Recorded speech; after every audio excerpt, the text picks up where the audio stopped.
things that we can. We do. We are stacked, packed, and racked. Good morning and welcome to the hashtag coffee. I hate it when you do that. Honestly, I know radio TV hour of doom. Greg wasted a bunch of really cool shit while we were just talking ourselves, which is basically what happens all the time. Fine. It happens all the time. So what else? What do I want to say right off the bat? Good morning, Sherry. Good morning, Donna. We got a few things to chat about today. I want to give a shout out to everybody who showed up. Whoops. Sorry. Want to give a huge shout out to everyone. It's Greg's first day. It's fine. To everybody who came out to the secular sermon that we had on Sunday, and we do church now on this channel every Sunday at 10 a.m. It is secular, so there's not going to be a whole lot of God, and by a whole lot of I mean zero, because you don't need it. And we had let's talk about God for a minute. Segue in 3. I'm gonna say good morning. I'm gonna say good morning to the comment people. Good morning, Donna. Good morning, Jareen. Good morning, Sherry B. Nice to see you all this morning. If you have any questions about what's going on or stuff like that, if we don't know the answers, we will find them. So I'll make sure and throw a comment in. If you're watching and haven't commented, say hello, because we don't know you're here until you do. Hey, Heather, nice to see you. Heather DeBeal, nice to see you in this morning. Let's talk about God for a minute. Okay, and if you could, before we get into the super fun stuff that's always really good at dinner tables, please share this out and like it. Easter's coming. I know, right? It's gonna work. Yeah, we need all the shares, all the likes, all the comments that we can get, so that YouTube pays attention to us as we shift things over to there. Subscribe. I think most of you probably already have, considering how quickly you showed up.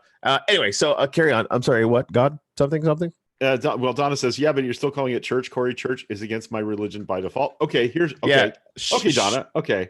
Show up first.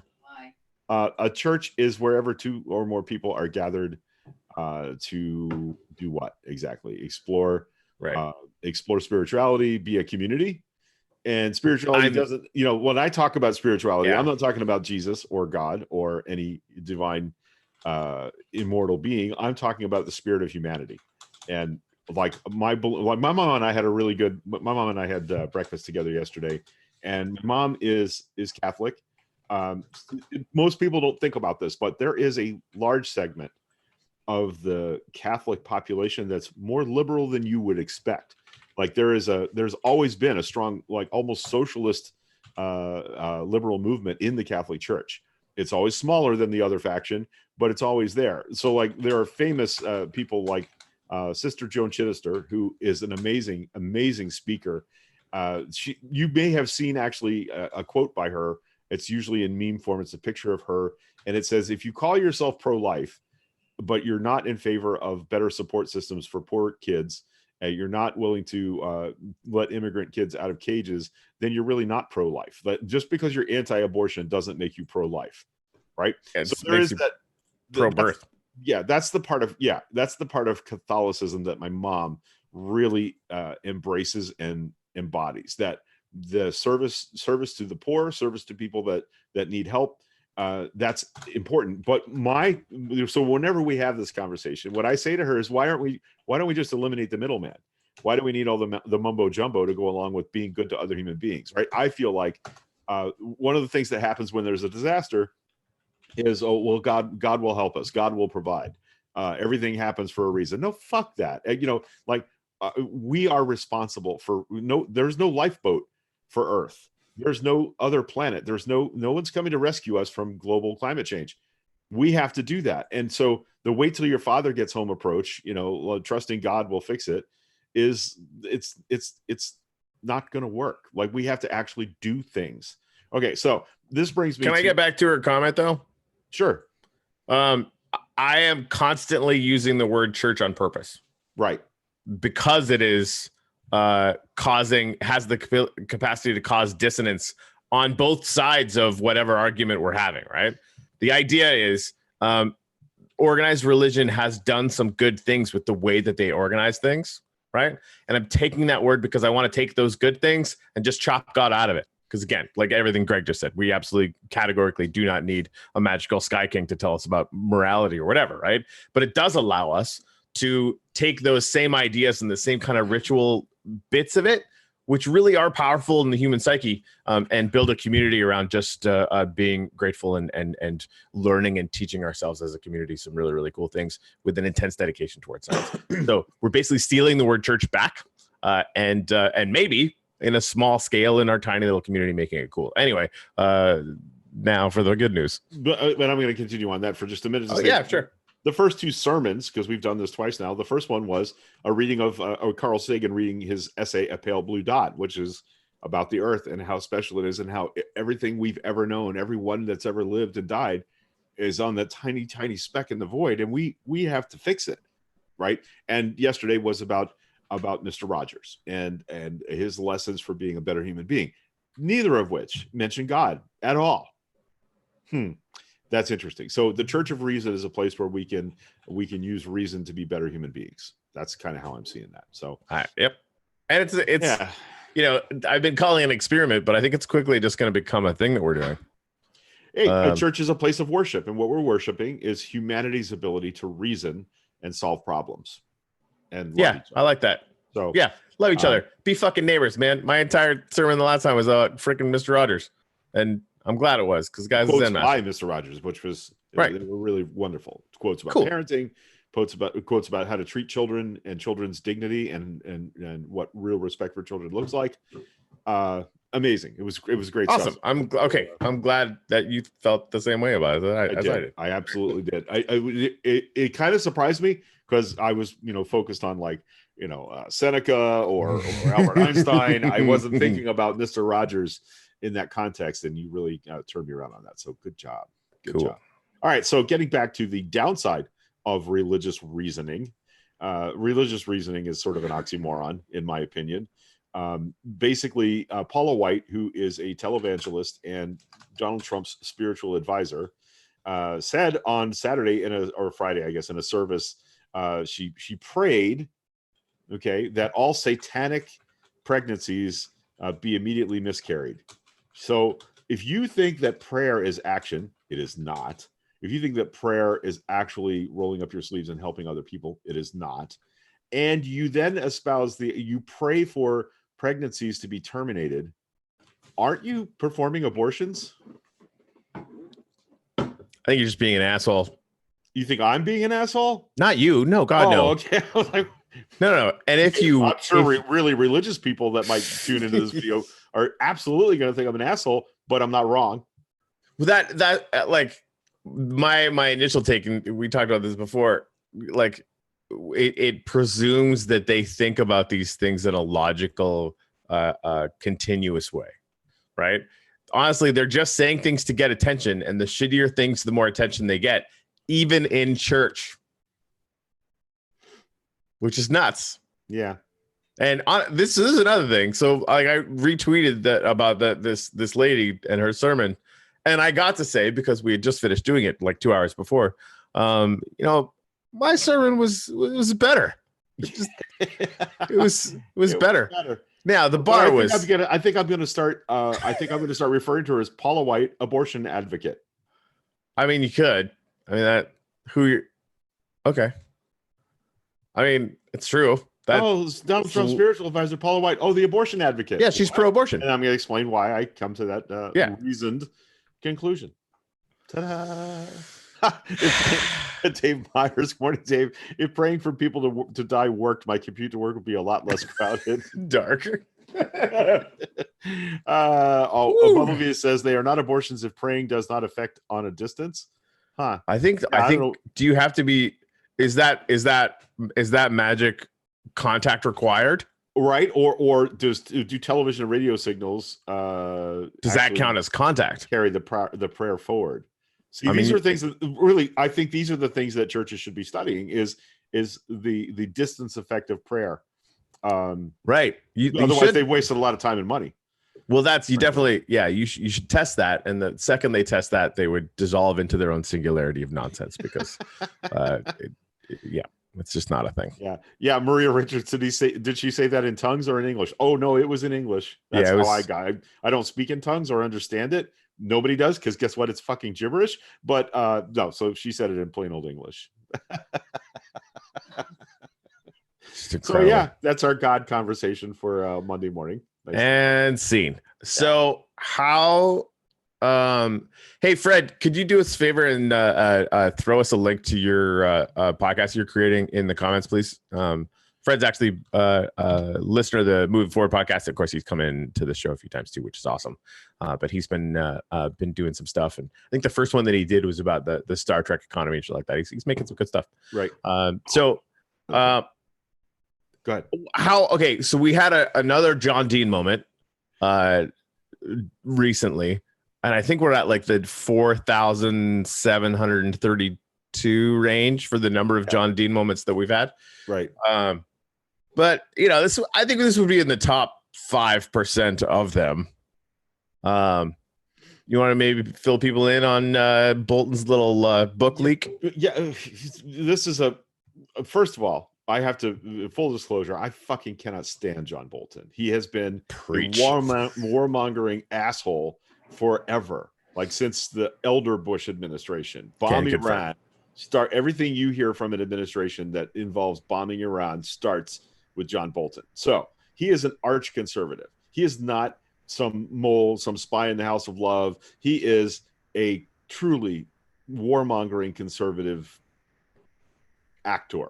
Okay, so John Bolton has a book coming out. It's written. It's in the publisher's hands. It's coming out shortly. There's a few interesting aspects of John Bolton writing a book. First of all, anytime you write a book that involves an administration, they get from the publisher what's called a classification review, because if you're going to write anything that needs to be classified, the White House needs to sign off on what you're saying. So that's one thing you should know about, like when you think about books by Bob Woodward, who has written some really in-depth dives into how administrations function. He had to go through that same classification review. So the Obama administration has had opportunities to say no to some of the things that he wrote, and they didn't do so. Right? They have to be very careful, because if he's got the receipts, if he's got the notes and the testimony and recordings of people saying the things he says in his books, it's checkable. And that's the thing about, when Bob Woodward wrote the book about the first book about the Trump presidency, Fear, none of that is true. Well, I can guarantee you that if they took him to court to try and call him a liar, he'd be able to prove that the things he is saying are true. Yeah. Okay, so with that in mind, Bolton has written a book about his experience being, an advisor to President Trump.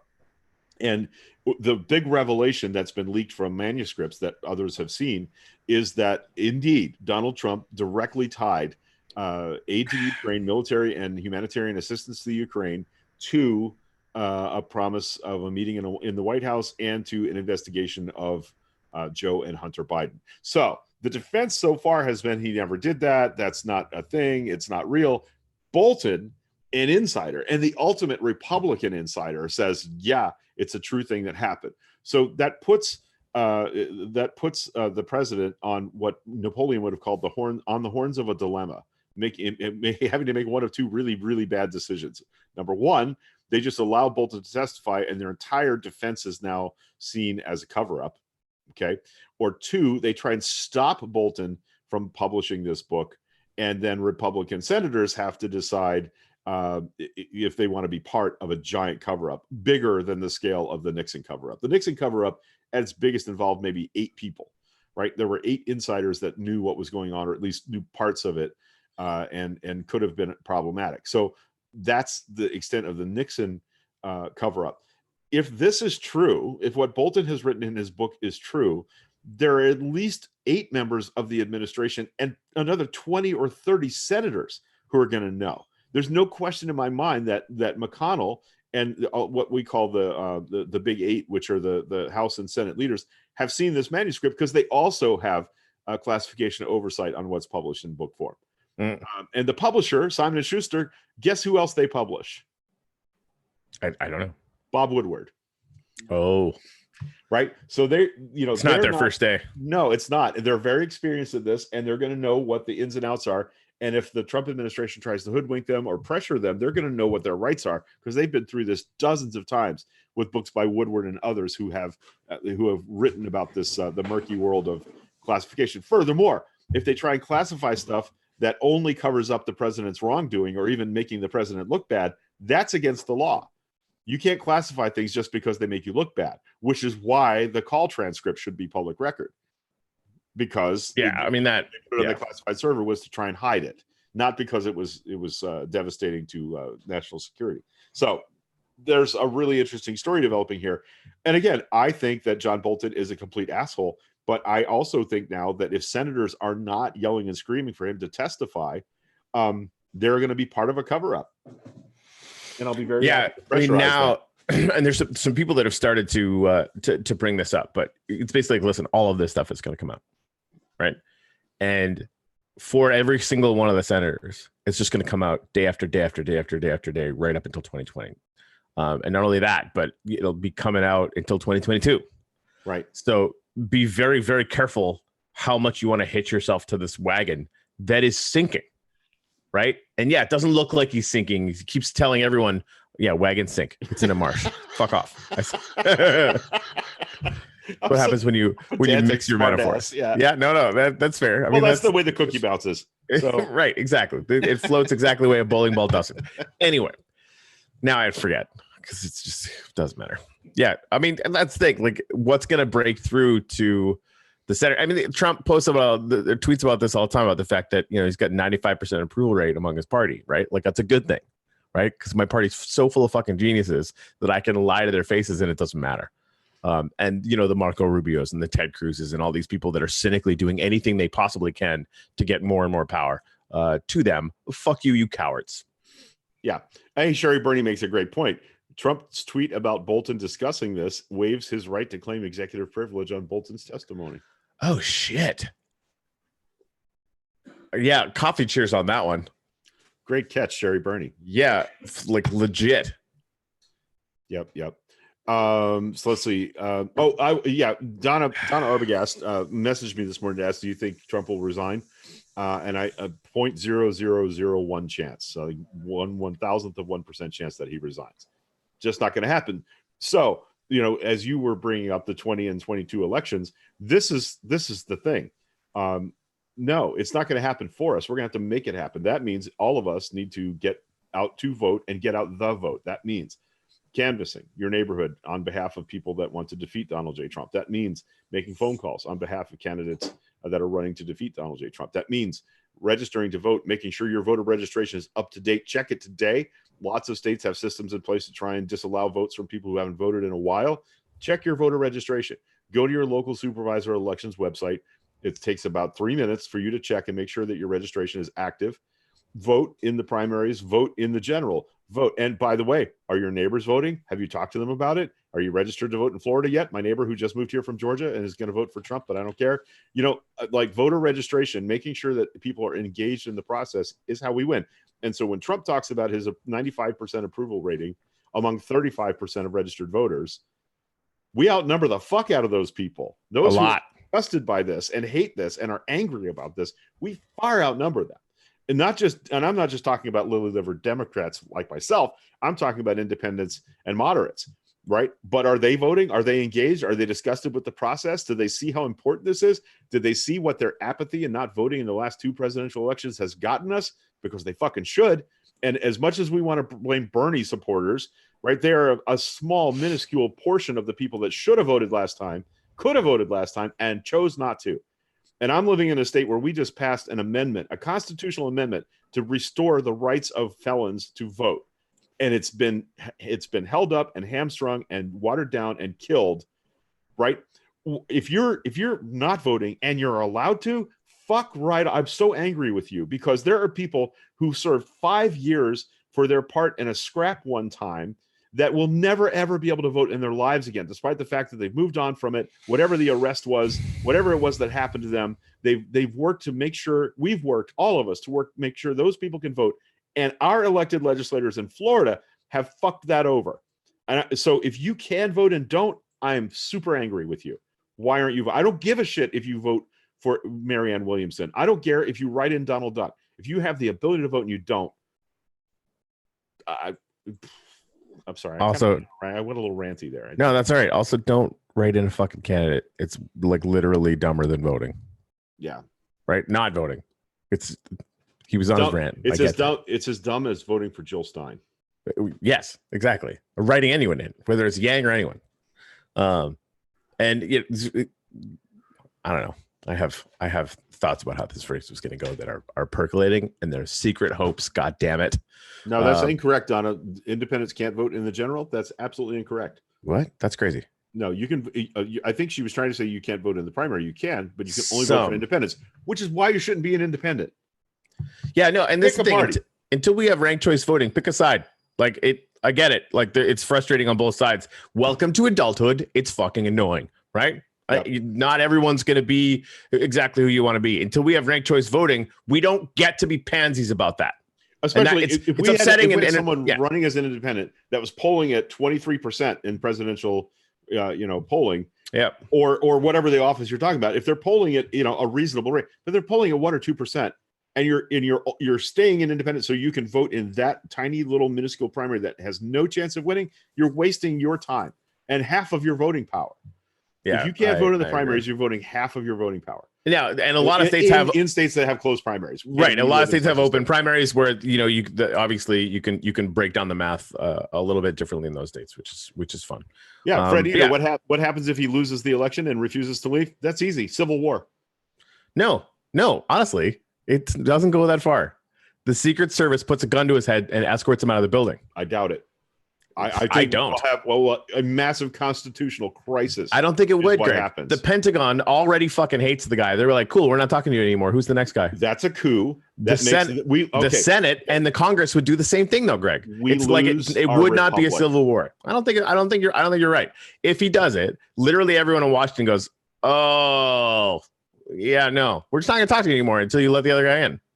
They'd freeze him out. It wouldn't happen. It wouldn't happen. There isn't enough Lindsey Grahams who would be like, fuck it, in the military to have it suddenly get super weird. Yeah. Now granted, this could be an attack of like raging optimism on my part. I just don't see it. There's too many people that let me try and make an analogy. We talk sometimes about why currency has value because we all believe in it.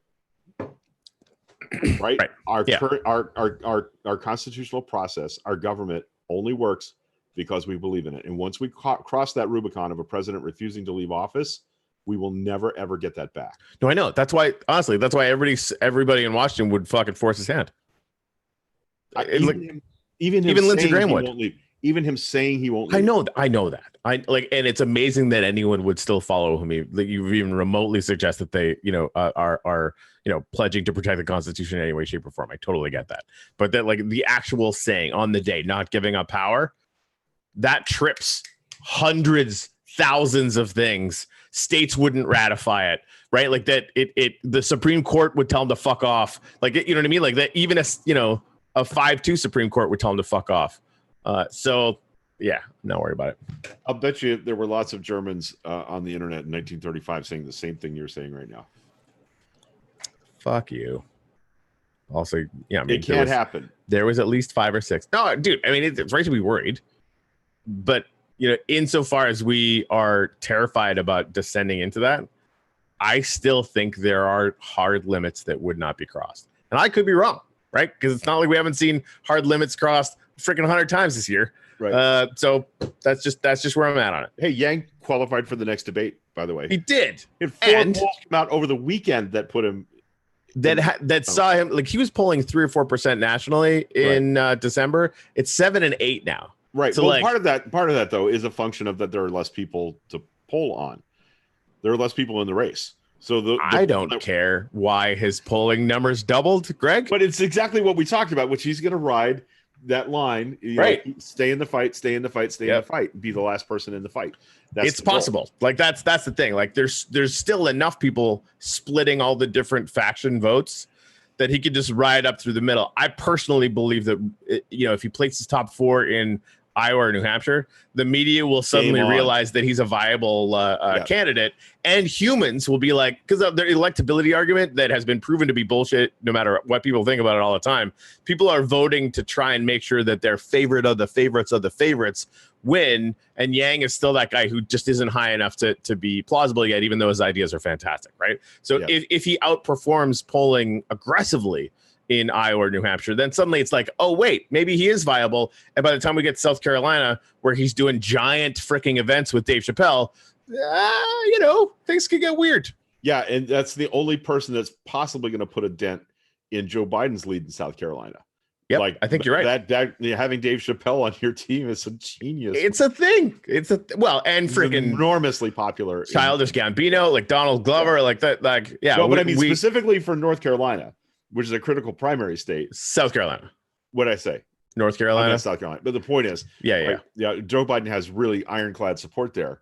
But I have a feeling that younger people are going to really relate to a Yang campaign if Dave Chappelle is banging the drum for it. We're like, yeah, we get it. You're Obama's friend, but Donald motherfucking Glover, what? Yeah. Right? Or Dave Chappelle or whoever.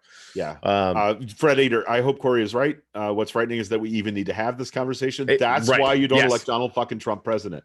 And Dave Myers, he's already laying the groundwork for refusing to leave. He's been planting that seed. The Dems are rigging the election. Yeah. For 3 years now. And he's been saying, oh, I could serve 3 terms or 4 terms. Who knows? That's Donald Trump's way of threatening you with a 3rd term, with him not leaving office. And everybody who knows of Donnie Deutsch has said this.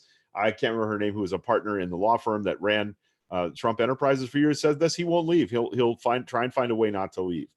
So, yeah, he's also threatening Adam. He's gone into threat mode. Yeah. Yeah. Oh. Anyway, if you vote for impeachment, your head will be on a pike. Yeah, like that. That's a threat. It is, of course it is. But it's like, yes, it's Donald Trump. What do you expect? Yeah. Whew. So the defense team is continuing its opening arguments today. Saturday, their arguments tended to encourage the need for witnesses. They went in a direction that made a lot of people, not just me, go, well, that's why we need witnesses right there. They're making the case for more witnesses in the Senate impeachment trial, which is good. So here's the thing. We watched them vote down witnesses in the rules package, in the procedure package at the beginning, and we all got a little depressed about that. But lots of senators are now giving that a rethink. And Mitt Romney has come out and said, we need Bolton to testify and we need other witnesses to testify. That gives cover to Republicans who are maybe vulnerable and sensitive to pressure from home. So I think the calculus is probably going to change a little over the next few days. And when they do start voting on witnesses, I think they're going to demand it. I think there's enough votes now for that to happen. And that is the best we can hope for right now. Yep. Do those witnesses lead to enough, an erosion of Republican support for the president to lead to his removal? I don't think so. I think that's maybe a 10% shot right now. But I think that calculus changes in the coming 4 or 5 days. So, yeah, I can't believe I'm agreeing with Mitt Romney, right? I'm rooting for John Bolton. What the fuck is wrong with me? Yeah, no. Yeah. Trump ruined America. But I'll be clear, I'm not rooting for John Bolton.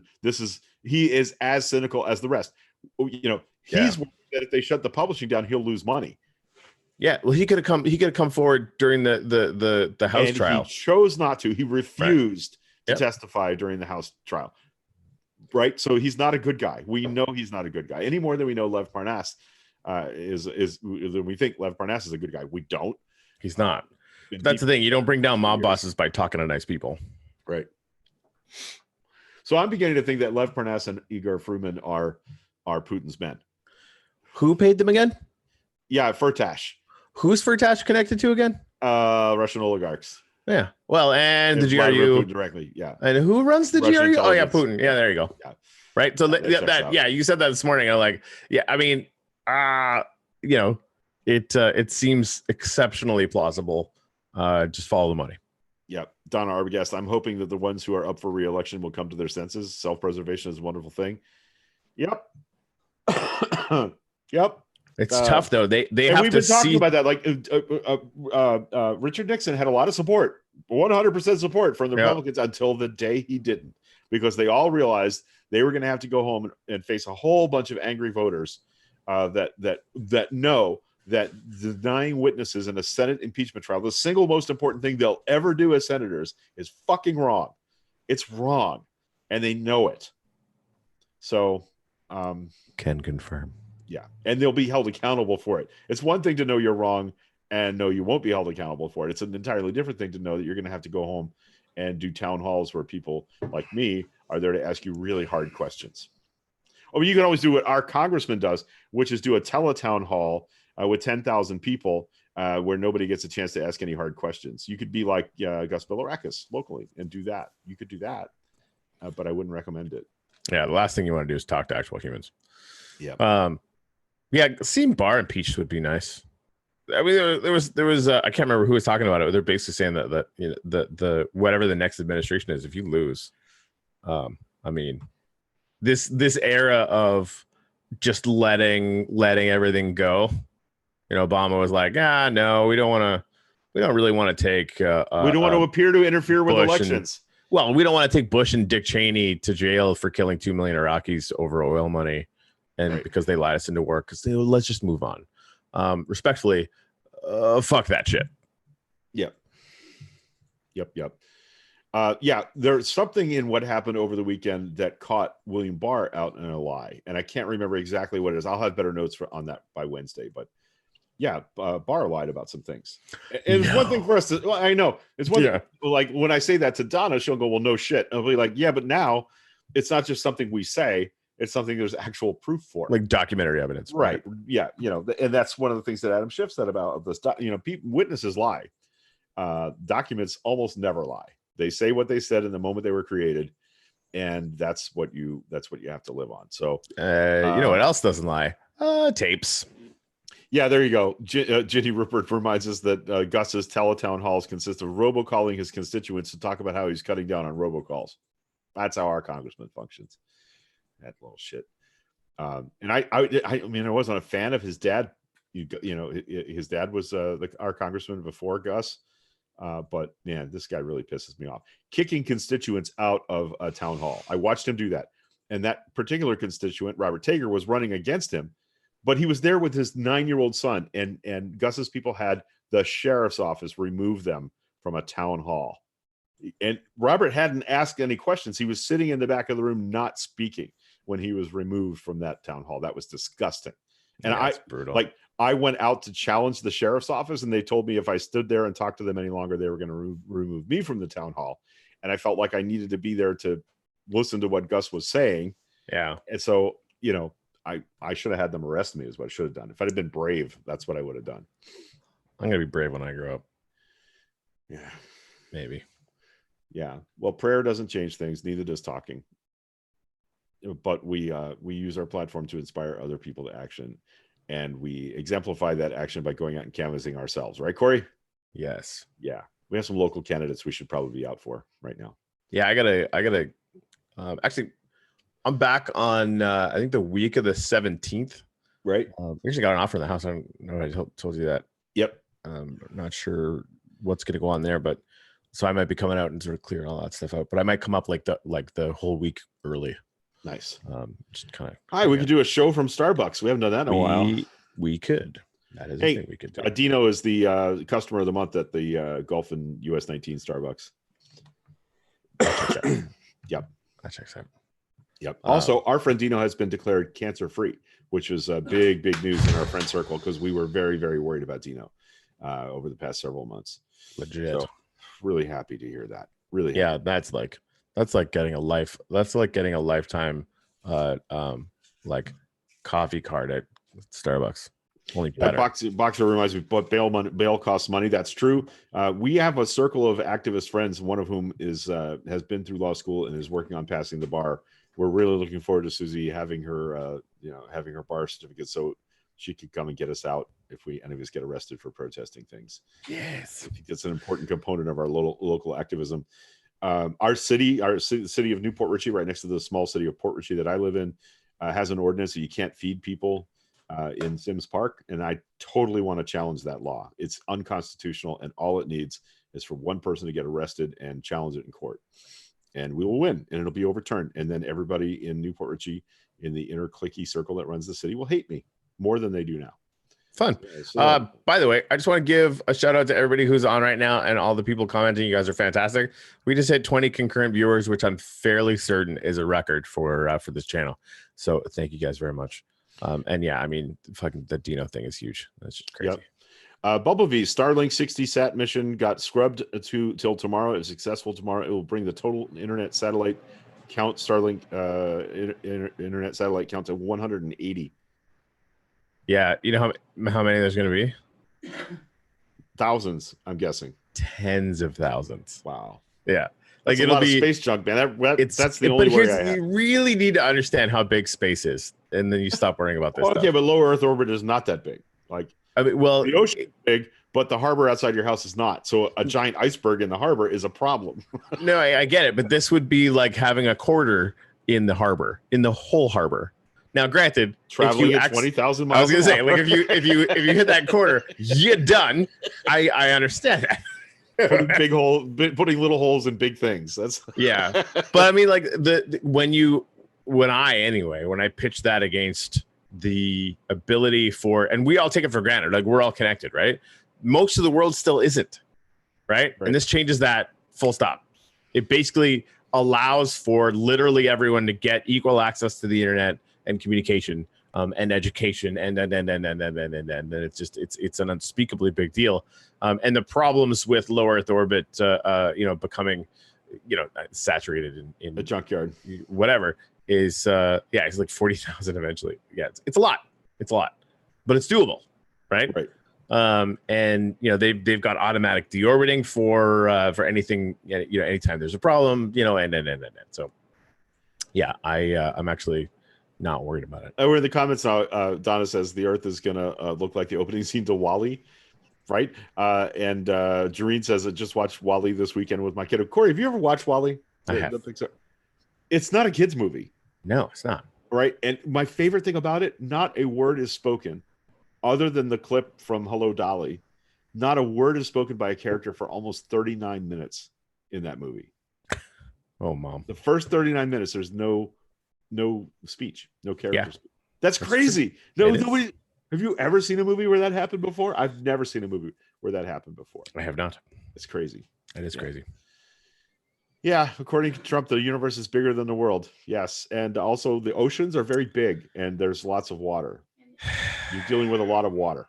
Yeah, this hurricane is very problematic from the perspective of water. Well, all that water, it's a mystery to me why we have to flush our toilets 10 to 15 times. Because you would think with all that water, the world would be self-flushing. By the way, I got a guest coming in a couple minutes.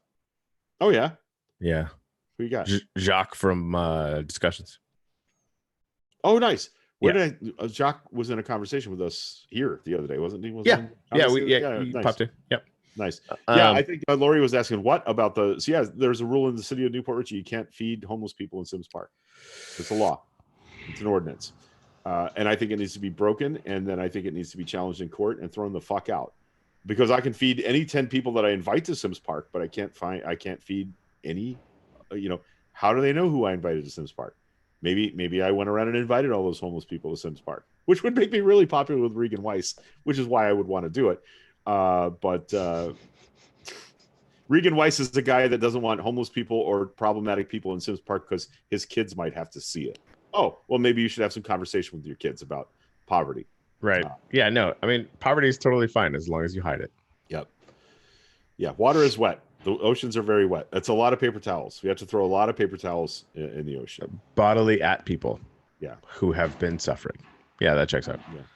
Yeah, I dream actively of a world where we never fucking have to talk about Donald Trump again. That'd be good. Like ever. Well, the problem is we're going to spend 20 years cleaning up the mess he created, and we'll have to talk to him in that context. No, fuck that guy. If we have to clean it up, then we could be thinking about the ideas that will move things forward and think about nothing else. Yeah. Right? I don't have to constantly go back. Oh, they fucked that up. I'm over it. I'm over talking about it now. But we have to. Oh, we need. Okay. Well, so here's a trick I learned from my Confederate elders and ancestors, because as you know, I may not sound like it, but I have deeply embedded Southern roots, and my dad's family. There were Klan members in my dad's family. There was a belief that they should still be able to own black people in my dad's family. But in polite circles in the South, the way they always referred to the Civil War was the late unpleasantness. So maybe we'll just start referring to the Trump era as the late unpleasantness. That way we don't have to say his name.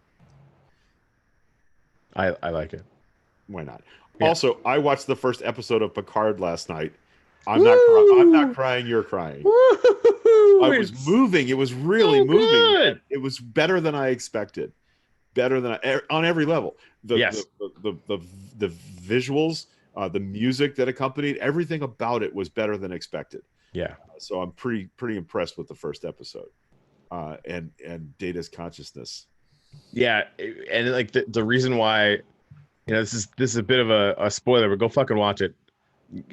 Turns out Picard left Starfleet, and they're doing an interview with him or wherever, and he gets really fucking pissed off because Starfleet wasn't Starfleet anymore, because they had literally left, walked away from refugees, walked away from humans.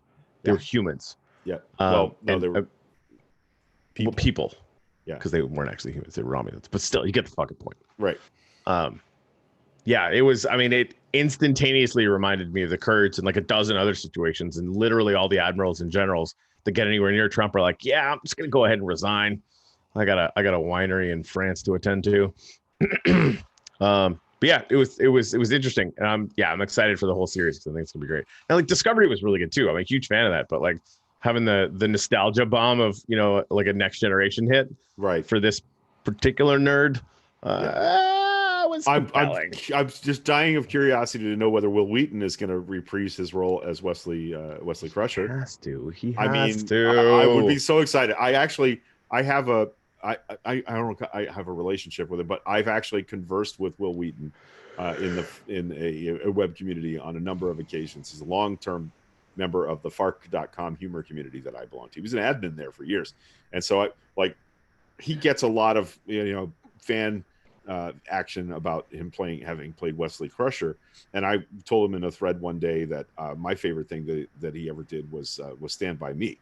He was the storytelling kid, the main character in Stand By Me when he was, I don't know, 12. And he was flattered. Like he said, almost no one remembers that I did that movie. Like that's a movie people look past because of all the other things that I've done. And I would love to see Will Wheaton get picked up in some episodes of Picard. Also, this week, Patrick Stewart was on. I guess he was on The View. I don't ever watch that show, I don't know how it came about, but he invited Whoopi Goldberg to come back and reprise her role as Guinan, and she said yes. So in season 2, she's going to be in Picard. Because obviously there's going to be a season 2. That is, right. God damn it! That the best part of Will Wheaton being on Big Bang Theory, which is a show that I liked it. It was all right. It got a little old. It got a little preachy or weird. I don't know. But he played a complete asshole on Big Bang Theory, and his internet presence, Will Wheaton's entire internet presence, Will Wheaton's rule for internet life: don't be a dick. So he's really a nice guy, and he tries very hard to keep, any presence he has on social media, if not pleasant, at least polite. And I think it's really hysterically funny that he played a complete asshole on Big Bang Theory, because he's just not that guy. So that was kind of fun and interesting. Indeed. Yeah.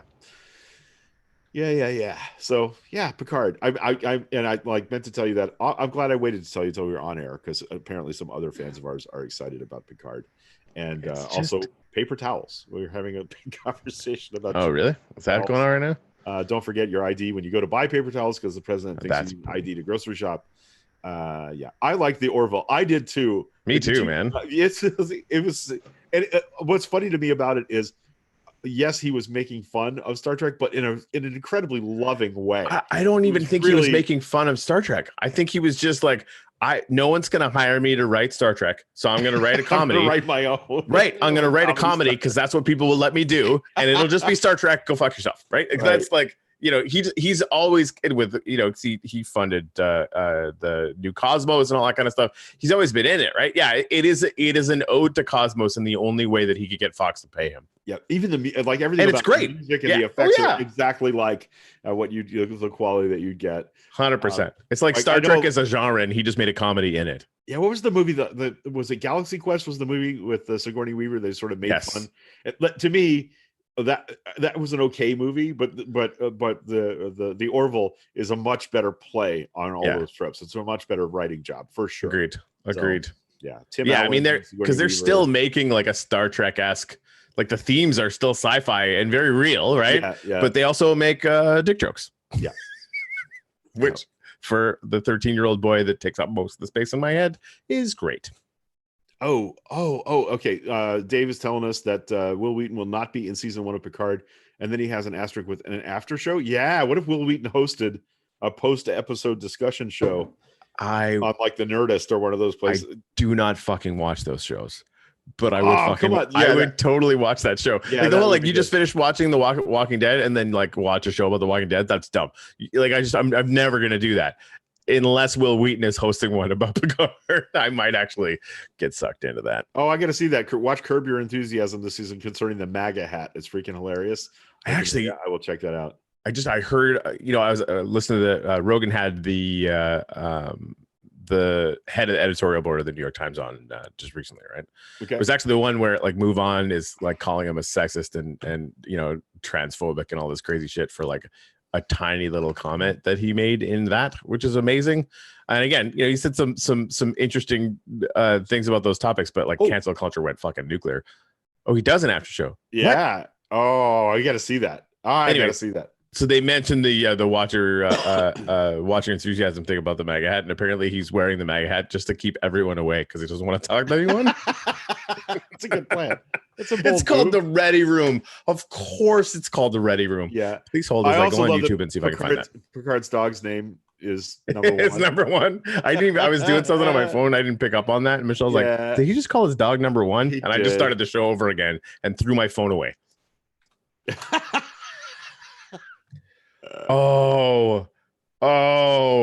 Please hold.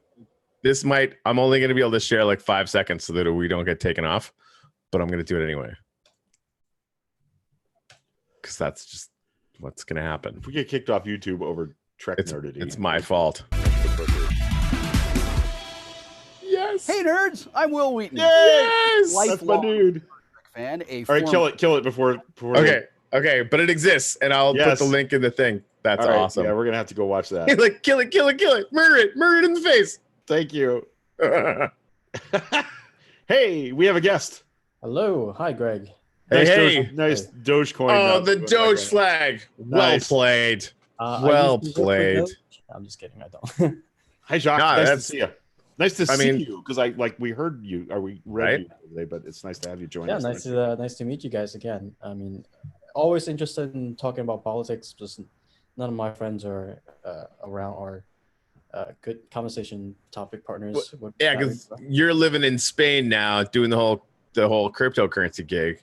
Well, I'm living on the appendix of Spain, which is Portugal. Oh, sorry, I forgot. Sorry, the appendix. Yeah, the other. I'm trying to do my European anatomy, and if Spain had an appendix, that's where it would be. Portugal. Don't know Portugal. Right. I can't let the Doge thing go. Just for those of you guys who remember Schipul, Dogecoin is literally Schipul's spirit animal, like spirit grandfather puppy.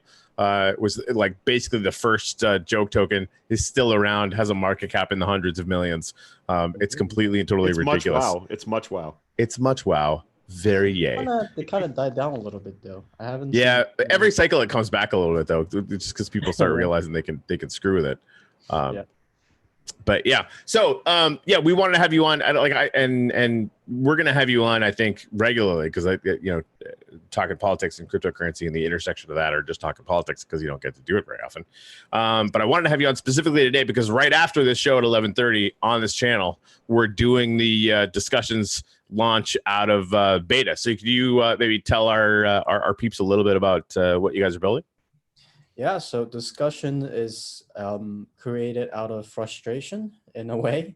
It's created with love, but out of frustration because as a cryptocurrency community, obviously we try to be on all the social media platforms, trying to get the word out about our token and trying to get people to understand and try to build a community. But obviously ran into a lot of problems with the current social media setup, where it doesn't really allow you to tie your token in. And that's like the token is a big part of what ties the whole community together, especially when it comes to cryptocurrency. Right. So we looked around, didn't see any good solutions. You had like tip bots and whatnot, but they didn't really provide the tools that we wanted to keep the community engaged. So we built like a very simple on-chain application, and we kind of like play around with a little bit, it gained a little bit of traction. At the beginning, EOS had like a worker proposal system it was some kind of arbitration system, and then we built it specifically for that. But people used it to post other stuff, post updates about their project. We thought it was interesting. I was like, okay, well, why don't we turn this into a platform specifically for cryptocurrency communities, where you could use your tokens to kind of keep feeding and nurturing the community and allow it to grow. So that was the original idea. We had like a very rough first iteration for about a year. Got a lot of traction. Where I had about 17,000 users, over 200,000 page views. So it was definitely getting somewhere. Right. But because the limitations imposed on the EOS system, especially with the accounts and the CPU and RAM, which I feel sorry for all of those who have to suffer through it. Yeah, everybody in this Shippo community is like, yes, can confirm. Yeah, exactly. So we did something to alleviate that. We created our own account system. All the content is still posted on chain. Everything's still on chain, so it's decentralized, and we're gonna further decentralize it in the future. But now you don't need an EOS account. You don't have to worry about RAM. You don't have to worry about CPU. You just go on, you create an account, and you just start using it, and it's a fantastic experience. Yeah, it's gonna be a lot of fun. I mean, that, you know, for everybody that was part of Shipple Base Camp, like we basically had a group on Facebook, and every time we wanted to do airdrops, well, every time we did an airdrop, every single time I actually went to Jacques' discussion app and just did it in comments in blocks of 250. We figured out basically that was the fastest that I could do it. It was watching you and Dino sit at Starbucks and wade through all those entries was just agony. Right. And now, you know, they actually built tools like that specifically because I was like, well, Jacques asked me what I wanted. I'm like, well, that would be fun if you could just make this just happen. And so they did. And having, you know, the one of the biggest parts of friction for people that wanted to come in and play in that field with us was having to go buy an EOS account and having to figure out how all that stuff worked. And now, you know, what Jacques is saying is you're basically just going to go on to discussions. And if there's a Shipple community or any other kind of token that we decide to launch in the future, maybe you're on Minecraft, wink, wink, nudge, nudge. You're just right. Church. Yeah, I definitely am going to make a church token. That has to happen. You know, we're going to be able to go into to that community and have a bunch of tools to interact with those growing communities because it's purpose built for that. And that doesn't exist anywhere else, which is pretty exciting. Yeah, and we're looking to build a lot more things, and we want to start giving like small token projects like yours some utility right from the start. So we have two more versions of discussions coming. Discussions 2.5 which is going to be a multi-chain launch. Right now we're still only using EOS, but we are going to look to launch on Telos and, you know, Links and all these other blockchains, and they're all going to work. Yeah, and they're all going to work in a single interface. So it won't feel like you're using different blockchains. It won't even feel like you're using a blockchain at all because it feels like just a website. But, you know, the blockchain was powering it. And this is discussions 3, which is personally the one I'm most excited about, will allow you to actually use your tokens for advertisements. So let's say Shippo has a huge Facebook community. There's a lot of attention on that. You know, people are paying attention to that page. Imagine you have that. Instead of that, you have a Shippo hashtag. What you could do is you can actually buy the banners on the Shippo group, and then obviously it's charged in SHIL. So that will give you a token some value right away because you could use SHIL to advertise to your community. Right, right. Nice. Yeah, and then like, are you guys going to do any exchange integration on the site? Yeah, we are looking to that. That's can't say too much about that. Okay, but we're all definitely right. We're toying around with a few ideas. One of the things, I guess I'm spilling the beans here. One of the things that I thought was a very interesting concept is because like we have like a voting system, but you know, it's like kind of Reddit. You click one vote, you know, whatever. And we were thinking like, well, how could we tie the token into this? Well, we could give rewards for people just you know you could pay to upvote, but that kind of skewers the system a little bit, and I'm not a big fan of that. Right. What I'm thinking is, what if you could vote essentially by buying or selling the token?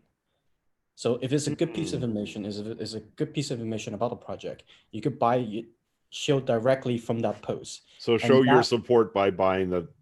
It's Exactly. basically like going long or going short. That Exactly. okay, you're on to a seriously That's a great idea. because that's mirroring the way markets work in the rest of the world, but in real time, right? You could have that connected to individual posts, right? Are you pro or against? You're either long or short this position. Jacques, that's fucking crazy shit right there, dude. So I'm cool. spilling the bean, but yeah, that's. So you guys are going to do a live cast after this that goes more into depth on all. Yeah, this? and we have guests. Who do we have confirmed for guests for the launch? Yeah, so we have confirmed we have Blockbase, and they're really interesting partner because they're actually funded by the EU, which is something you don't have a lot of projects that are funded by the EU. Plus, you get the tokens today, so that's the number one guest we're gonna have on. And then we're going to have Carlos of Metal Packaging Token. They also won an award from the Netherlands for their project, which is a metal packaging recycling initiative. They're actually going to build physical machines, and people could deposit metal cans into the machines, and they get tokens instead of change or whatever. So it's nice. I thought you'd like we that. have a lot of really great partners. And then lastly, we're going to have John. John, we're still working out the details. He hasn't gotten back to me today, but I'm pretty sure he's gonna come on. Okay. So what does John do again? Oh, sorry. John is a decentralized computational network. So you mentioned in our previous interview, there is this kind of have a bunch of computers, and they're devoting their computational resources either look for aliens or trying to unfold proteins or cure cancer or things like that. Right.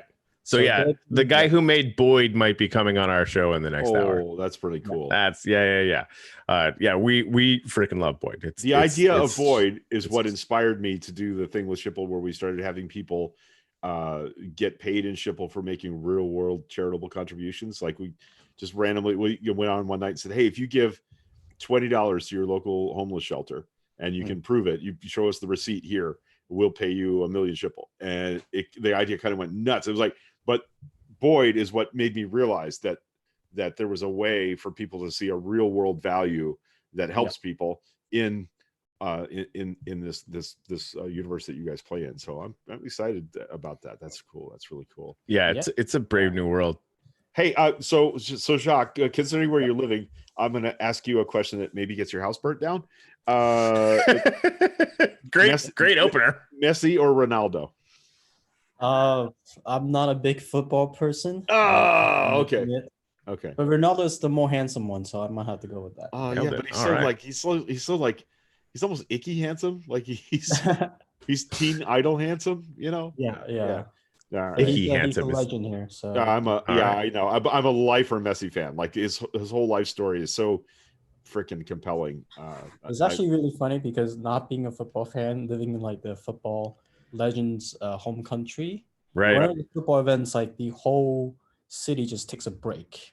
Yeah. Like everyone's in the coffee shop watching football. Nothing gets done. Yeah. Well, I'm considerably older, and like I'm from Florida here in the US, and I lived in Southern Africa when I was a kid. I lived in Botswana. And you would be in the dustiest, smallest village of people that has a store, and in the store was a poster of Pele. Like, in the middle of nowhere, you would find images of Pele on, painted on walls. And Messi has that same kind of impact, it seems to me. That he's just, everywhere. So I kind of feel like, Pele, Messi, Ronaldo. But the Messi Ronaldo thing is always worth asking for people that live in a soccer universe or in the soccer world. So Corey may not even have any idea who we're talking about. I don't. This is about golf, right? Yes. It's definitely about golf. Yeah, I have no idea from soccer. I get that it's a thing that people do. It is. That's about where everybody but you pretty much is. Yeah. I found more people in Canada following soccer than down here in the States when I lived up there. Like, you got a lot more great soccer on regular television than you did down here then. That's changed a bit now. That's 10, 12 years ago. But I mean, watching the evolution of the United States as a soccer country has been really interesting, because initially the reason when you called a sports radio show to ask a question about soccer, because the people doing the work were so unknowledgeable, basically they were, soccer is a sport for girls. We don't talk about soccer here. So my friend and I, we actually started the first nationally syndicated soccer talk show in America. And we had 22 stations and 35 cities for a while there. But yeah, just watching the evolution to watching our U.S. women's national team now get the credit finally that they deserve. It's been pretty cool. So Awesome sauce. Got us off on a soccer tangent there. Sorry. No. It's a thing.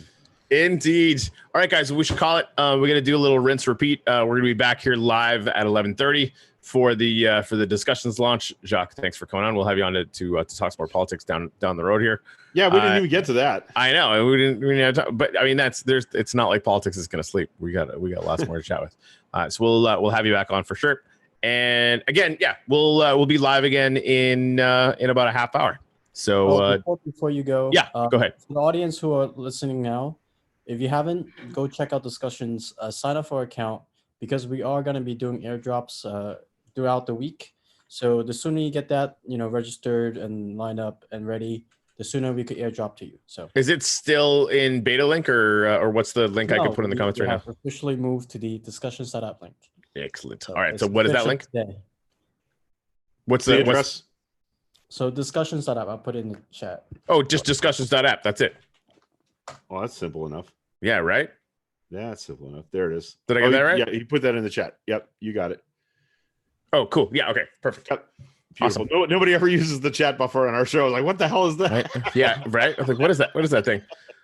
In the Zoom. So go to discussions.app and make an account. You don't have to have an AOS account for it. They're going to be doing airdrops of all sorts of kinds of things. So basically, you're going to get free cryptocurrency, even if you don't believe in it. You don't have to. It's still real. Yeah. So go get an account. They're going to be doing airdrops, and you'll just get free stuff. So why wouldn't you do that? Go do it. That's crazy. Yeah, Bubble V's. I'm perfectly 100% aware that we call soccer football, but we're speaking to Americans and they'll think I'm talking about the Dallas Cowboys or some dumb shit like that. So yeah. I always say soccer when I'm talking to Americans. So he's just culturally sensitive that way. We have no idea what football is. Hand egg. We should be calling American football hand egg. Hand egg, right? Hand egg. Yeah. Hand egg. Use your hands. It's shaped like an egg. Yeah. No, that makes sense to me. Makes more sense than football. Obloid chucking brain injury is what we should call it. The TBI league as well. Yeah. Indeed. All right. Yeah. Thanks for joining us, everybody. League. We're back on Wednesday, 10 a.m. with another riveting hour of discussion and news. We're going to be doing more on TikTok, we're more and more on YouTube, not on Facebook. So we'll be linking back. I don't even know if we linked back today. I put a post. I did. Okay. So you'll see our link on Facebook. Please join us. We would love for you to subscribe to our channel over here because we need to get to 1,000, which will allow us to monetize the stream. And that would be a big deal for us because we've been doing this a whole lot for just love. And we love you. And we're glad that you love and support us. And Sasquatch is real. And I'm done.